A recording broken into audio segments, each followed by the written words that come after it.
Hello friends and welcome back for another episode of Indie Impressions. My name is Nick and today we're going to be checking out something called Opoid by developer Dune World. This is a third-person adventure exploration game, I guess we could call it, with definitely a bit of a surreal and minimalistic bent to it. It reminds me a bit of Yume Nikki in some ways, although there's also a little bit of like a Space Harrier element, or Frogger I guess I should say, where we're trying not to run into certain obstacles. I've only played the very beginning of this, and I have to say, I think after spending a short amount of time with it, I've probably got more questions than answers for you so far. The first of which is, what's up with our character? And we seem to have a propeller on our head, hollow face, and maybe have some sort of a cube rotating in our diamond-shaped hole in our chest.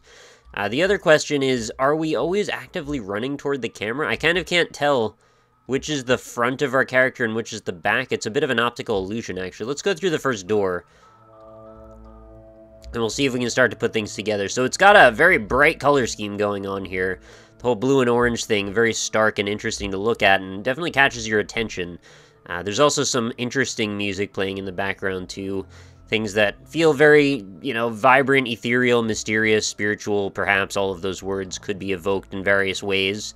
The objects that seem to be represented here, off in the distance, I want to say those are probably television sets, and then we've got a series of bushes, some kind of lampposts that have formed a beautiful corridor for us to run down.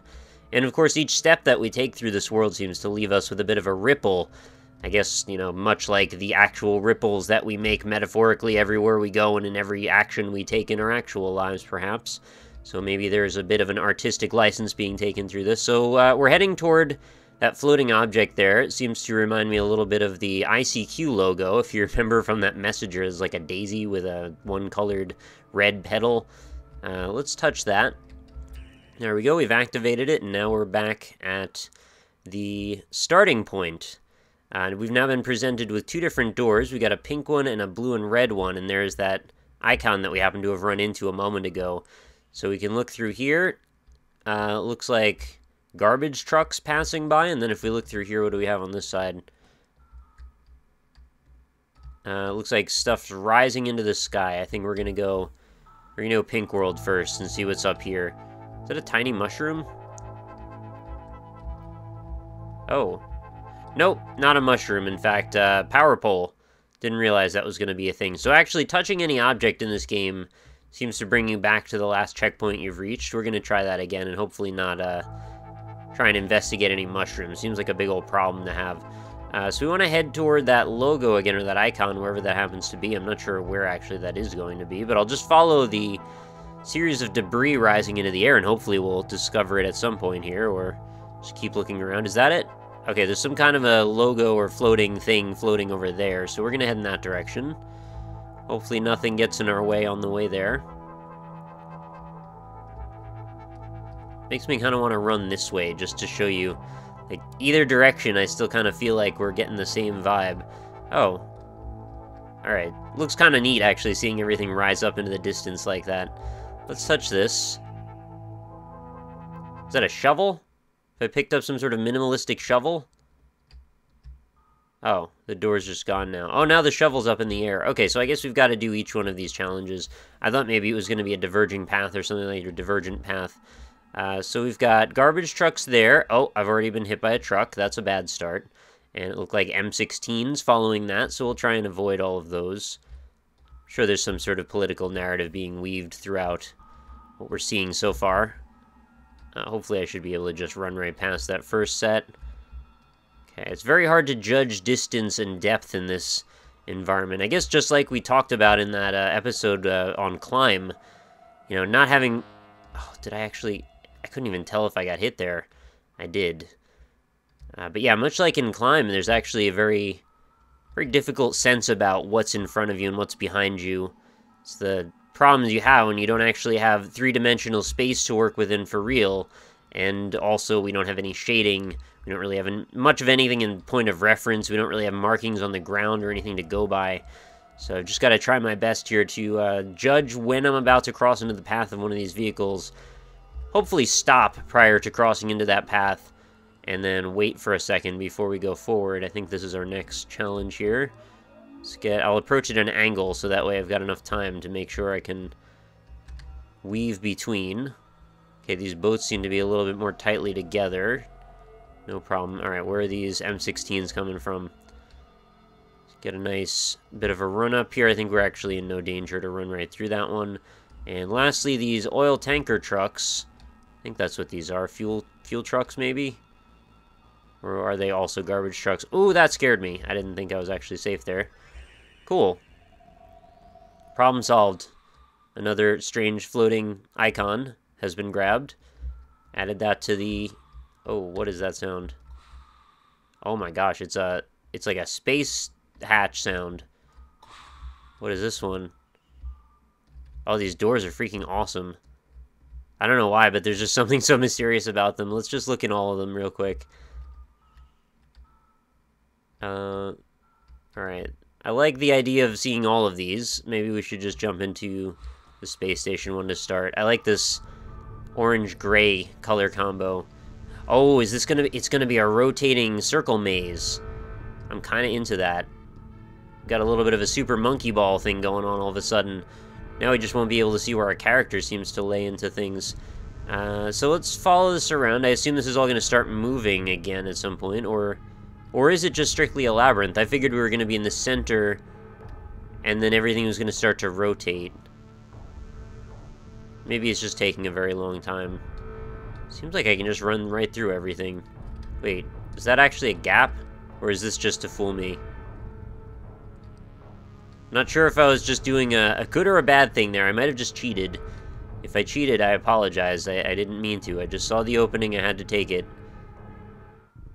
Alright, so we're going to unlock the rotating radial circle maze world icon. Looks like there's a lot of room for icons here. I wonder if there's like 100 doors we have to go through for this. Alright, this is clearly the next most interesting one, right? Purple and gray now. I mean, I guess we've got invisible walls or something, because... Oh, they're going to pop up in front. Okay, that makes sense. So we've got to basically navigate a labyrinth that we can't see. I've had to do this in a game before. It was very frustrating. I don't even remember what that game was called anymore. There was one that I covered on the show a long, long time ago. And it made me kind of lose my mind a little bit, because everywhere I'd go... There were just walls. Like, there was no getting around it. There were just always walls. This is an interesting proposition here. I feel like I'm getting... Oh, I've solved it already. Okay. That was just easy enough that it didn't get frustrating, thank goodness. I think if that ended up being a little bit more drawn out than that, it would have started to get that way. And that leaves us with pink and yellow door. I was very curious to see what pink and yellow door is about, because we've got... Oh... I saw rows of things sort of lined up like a military, like in March. Okay. Well, obviously the player would go toward the most obvious direction. What on earth are they doing? Can I just walk right into this? Okay. Maybe I was meant to actually explore that area more, but that was kind of easy. Okay, all of a sudden it's looking like there's many less gaps, so maybe there's like 5 or 6 of them left. Or is this something entirely different? This door's awfully far away.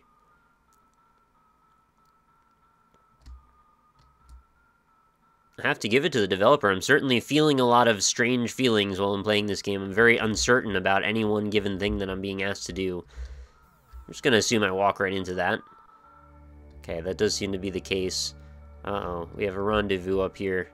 With some sort of maybe much larger version of myself. Oh, well, it's a slow approach, so I'm going to assume this is probably weighted heavily into the idea of the story here, whatever this is. The pacing seems to be indicating that this is a moment of importance.